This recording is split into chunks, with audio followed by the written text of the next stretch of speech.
This episode is sponsored by SmartVestor. Connect with an investing pro for free at RamseySolutions.com/invest. You're listening to Ramsey Everyday Millionaires, where we talk investing, retirement, building wealth, and outrageous generosity. Matt is in Miami. Hi, Matt. How are you? Hey, Davey. I'm doing better than I deserve. How are you? Better than I deserve, sir. What's up? Well, awesome. Glad to hear that. So I'm in a little bit of a situation here. I am following your baby steps, and I'm currently have about $10,000 in debt in my car, and I'm planning to pay that off soon. But I'm thinking about the next baby step, which is just trying to pay the house off as fast as I can, right? So with that said, what is my situation right now? I have about $50,000 in the stock market, and that $50,000, I'm using the stocks that I have to put covered calls on my stocks. Therefore, it generates me about $2,000 per month, being very conservative, right? And I'm a little divided because I can put that money back into the stock and make even more, put more contracts onto that stocks and make more money, or I can direct all that premium that I receive for the stocks towards the payment of the car and the house. So I would like to, get a perspective from you. What would be the best way to go about that? I don't think you have any concept of how much risk you're taking. Okay. You've hit with your covers. You haven't had a problem yet. And as soon as you miss one of those covers, you're going to realize that 2,000 is not your worst case scenario conservatively. A negative 10,000 is your worst case scenario. Right. Yeah, you're playing dice in Vegas, and you feel like you're taking no risk at all because you think you've got it figured out. Yeah, you left out a very important word and a very important side of the equation. You said I can make, you didn't say potentially, and then you didn't say what could happen if you lose out. Yeah, if you miss the cover, if you miss the call, if you miss your numbers, you know what I'm talking about. You can get upside down as fast as you can get right side up here, brother.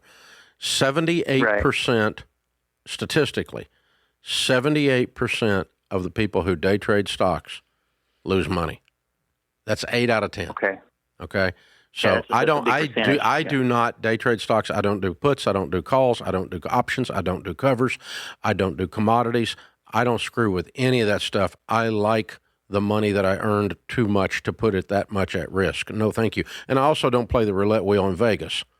So right. They're all right there about the same level. So what would I do if I were in your shoes? I would sell the $50,000 in stock this instant, pay off your car, build your emergency fund, make sure you're putting 15% of your income into retirement.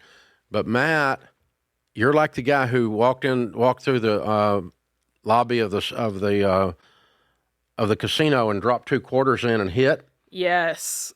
And you end up putting your whole freaking paycheck back in, trying to replicate that bogus luck that you had. That wasn't luck at all. It was them playing you. And that you haven't bled yet from this. I can tell. Yeah. Because you think it works every time. And so it doesn't work every time, dude. I promise you. That's not how that business works. And so, you're risking and risking and risking and risking and risking and risking and risking with money you don't have, really, because you're broke. You got $10,000 in debt. You don't have an emergency fund. And, mortgage. If you got $2 million in net worth and a bunch of money laying around and you want to goof off with $50,000 and screw around with it on the roulette table or screw around with it doing day trading, go ahead. I got a friend of mine that does that. He thinks it's entertainment. I don't. You don't do anything. I don't do anything. I do not own a single stock. I think that's so cool. If someone handed me one today, I would sell it. I love it. And it's because I'm such a nerd, I know the probabilities. Yeah. I know that the moment I start thinking I can do a better job than a $1 billion mutual fund at analyzing stocks, the instant I think that is the instant I'm wrong. Yeah. And I just don't do it. And consequently, I've got a lot of money because I don't lose it all the time. And so that's the deal. So Matt, I hope we're giving you a little something to think about. I don't know if we are or not, because I don't think you're in a very good place to hear this, because you're at the stage where you think you've got it figured out and everybody else is dumb. And that's a bad stage to be in. That's right before you lose a bunch of money. So I hope I can just scare you a little bit and you'll go ahead and stay away from this, but I don't know. Usually you got to lose some to figure it out. At least I lost $5,000 on a gold option. I took an option position on gold back before I went broke, and I had some money. I had a lot of money flowing in. I was in my 20s, and a buddy of mine came to me and he goes, "Hey, this guy's been picking these gold prices. We'll set our option number."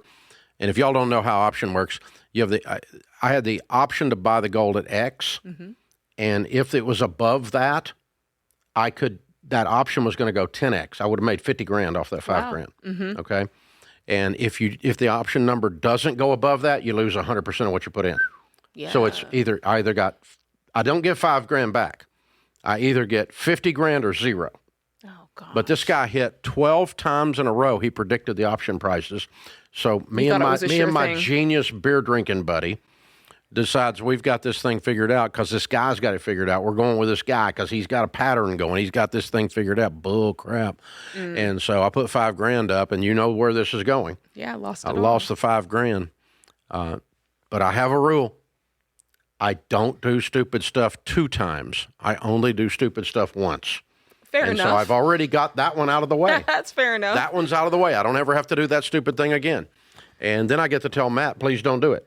Well, I always say there's dumb decisions. There's 2 types of dumb decisions. It's the dumb decision that you're like, hey, this is my first rodeo. I didn't know any different. I tried what I thought could work and I was wrong. I learned from it, right? Then you've got the stupid decision where everyone's telling you, hey, like if you do that, you'll die. Like, don't do it. I've tried it. This is what happens. And then you go and do it anyway. Because you think you're the exception of the rule. That's the stupid choice you do not want to make. That's the pride goes before the fall. Oh, most certainly. Yeah. When I think I'm smarter than the averages, when I think I'm the guy that can beat the averages, that's when you're getting ready to take it on the chin. The exception. So, Matt, I hope we give you something to think about. But I hope we did.